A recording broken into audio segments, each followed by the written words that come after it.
Hello, I'm Pam Carruthers of HealingStars.com. This is the chart, the full moon, 2nd of September 2020. It's set for London, but I'm not using the midheaven and the ascendant. And I'm using whole signs as the houses. So the sun in Virgo, it's been there for 10 days. And here it is in that olive sector. There's the sun, 10 Virgo. And then opposite, of course, always at a full moon, is the moon in Pisces. Now, what's striking about this chart, and hopefully you can notice it really immediately, is that here's Uranus retrograde at 10 degrees Taurus. So that is an exact trine to the sun and a sextile, which is a very helpful connection to the moon. So Uranus, the planet of change. The Sun, Mercury are now both in Virgo, and Virgo is an earth sign. And notice the other earth sign, Jupiter, Pluto, Saturn, they're all retrograde at the moment in Capricorn. And then, of course, Uranus in Taurus. So there's a lot of earth energy here. We have a difficulty, to say the least, but it's only a temporary thing. We have one thing.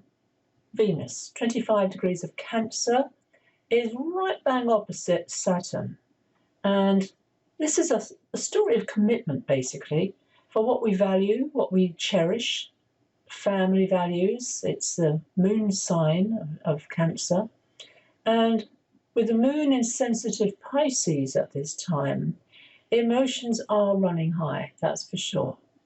Mars is the very important planet at the moment. Mars up here in Aries, 27 degrees of Aries, it's clashing with Venus. So that isn't in itself really problematic. But what is problematic is it's in a very tense square to Saturn, Pluto, Jupiter, all of them, but mainly at the moment to Saturn. Now, the news in September is important because Mars will go retrograde. Goes retrograde on the 10th of September in Aries, its own sign, where it's very aggressive, forceful, direct, challenging the status quo, the establishment. That's Saturn. And Saturn is also in its own sign. So there's a real, what to call it, battle. There's a battle going on of will. Pluto is all about deep transformation. And that's what we're all going through with the pandemic. And also this month, Jupiter will move forward again. That's good news. That's on the 13th of September. It will then, of course, join up with Pluto and then, of course, with Saturn. But that's for another day to discuss that. So Mercury, Virgo, what is Virgo all about this time of year? It's about going back to school, which of course is really challenging. I use that word at this time because it's true. But it's also about clearing. It's about sorting the wheat from the chaff, that phrase which has stayed with me all my years as an astrologer. Prioritizing what's important.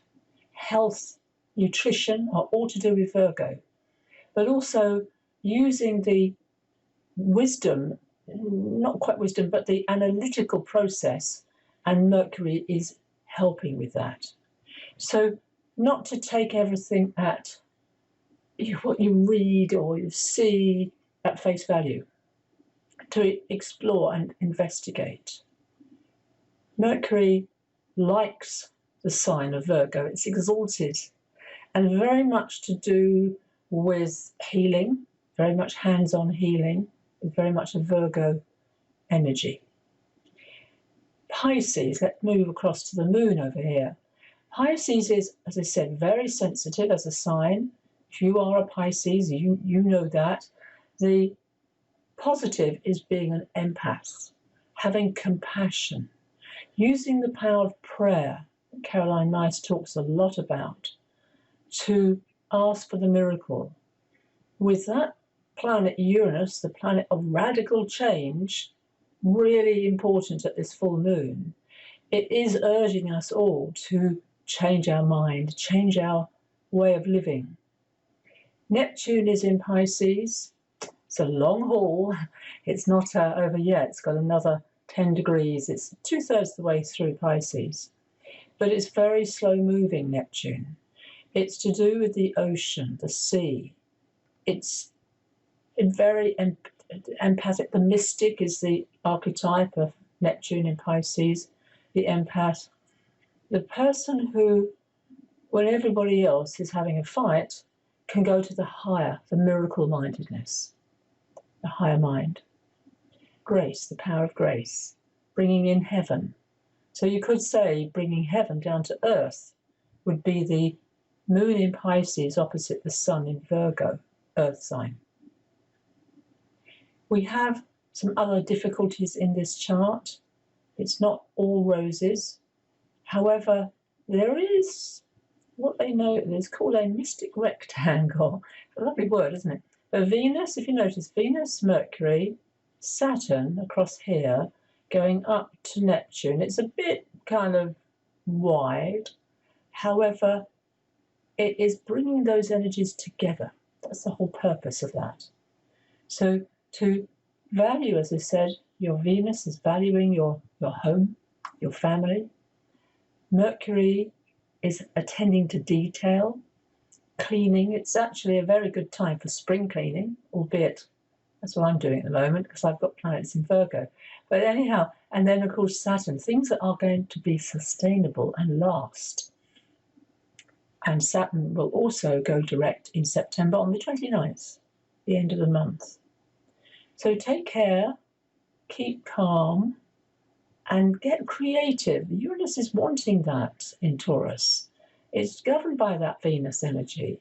So changing things in your home, just moving things around, can often shift the energy for you. If you've got paintings or posters or anything precious in your home that you need to connect with, might be something that brings memories back to you. Venus in Cancer is all about memories.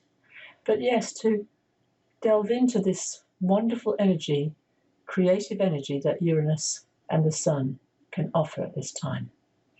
Thank you again for watching. I'm Pam Carruthers of healingstars.com.